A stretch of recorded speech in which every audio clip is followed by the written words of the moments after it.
In Parashat Vayera, Abraham and Sarah are in a hurry.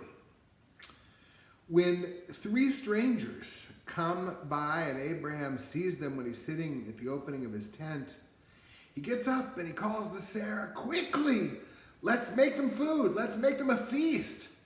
In fact, it includes both meat and milk, but that's another story. And Sarah rushes off to make the meal and to take care of and to welcome and to provide hospitality to their guests. Later in the portion, when Abraham is commanded by God to perform the most horrible deed, to sacrifice his son, Abraham gets up early the next morning. He cleaves wood, he saddles the donkey, and he gets out on the way early as if he's eager for the task.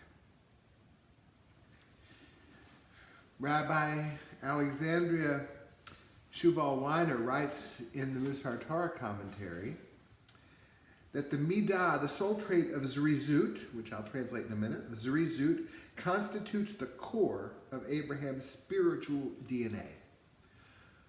So she also writes, the 18th century scholar Rabbi Moshe Chaim Luzzatto defined the midah, the soul trait of zerizut, as the immediate engaging in mitzvot and their completion. As the sages of blessed memory said, the zealous are early to perform the mitzvot. So, zerizut is often translated as alacrity. That's kind of a $24,000 word and not very much in our vernacular. And so I like to say that zerizut means oomph, like a real readiness to get up and go and do what needs to be done. Well, that's a bit of a challenge in the midst of a global pandemic. And particularly if we take the example of Abraham and Sarah at the outside of the portion, providing hospitality to guests. Most of us at this time are in no position to provide hospitality to anybody, nor should we. In fact, even having our family over for Thanksgiving in the weeks ahead could be dangerous to our health and to theirs and to the health of the community.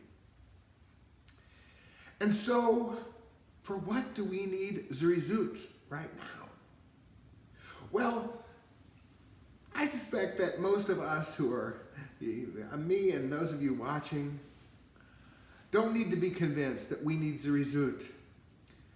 We need to act firmly and assertively to protect ourselves from becoming ill. We have to wear our masks. We have to socially distance. We have to have motivation not to do things like provide hospitality and have a big gathering for Thanksgiving.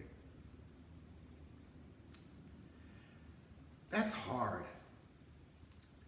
So maybe we ought to think a little bit about how we might provide hospitality, how we might have zerizut to provide hospitality under our current circumstances. So recently, University of Arkansas Little Rock included us, Congregation B'nai Israel, in its Little Rock congregation study. And when asked, what do people want their congregation to do at this particular time, members of Congregation B'nai Israel who answered the survey said, more than anything, it's to take care of those in need. We have our Thanksgiving Baskets project. Maybe we need the zerizut. Join me, please, with zerizut to donate to that effort to assure that we can get as many Thanksgiving baskets out there as possible to as many needy folks as can be. We may also need a little zerizut to be creative about how we handle Thanksgiving this year. So, on Passover, many of us had gatherings by Zoom, and perhaps we'll do that with our friends and family on Thanksgiving as well. But it occurs to me that if we can think about the folks here in town with whom we might have shared Thanksgiving, if maybe we might have zerizut to get together with them on the phone or on Zoom and split up the preparation of the meal and then drop off outside each other's homes this or that part of the meal so that we can share a meal together and no one person has to cook a whole Thanksgiving dinner all for themselves or skip the holiday. Whether that's your solution or it's something else, we all need zrizut to protect ourselves and our community and to take action assertively to make our lives meaningful and positive even at this difficult time. Shabbat Shalom.